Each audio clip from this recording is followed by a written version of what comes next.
Veteran ही team काम खेळटा आज वास्कोईट आणि कालांगूट दोन्ही टीम बरी हारल्यो पण हांवें पयलो स्कोर करून लीड घेतली आणि दुसरो हांवें पास दिवन दुसरो गोल मारून आमी आनी लीड घेतली आणि ते ऑर्गनायझर जे हे टीम टुर्नामेंट ऑर्गनायज केला तांकां हांव देव बरें करूं म्हणटा तांकांच लागून आमकां खेळपाक एक ऑपॉर्च्युनिटी मेळ्ळी देखून थँक्यू आनी तुमकांय देव बरें करूं. सावे तूं कितलीं वर्सां जालीं?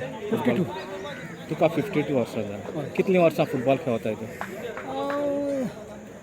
12 वर्सांचो आसतना खेळपाक लागलो वडल्यामध्ये.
मार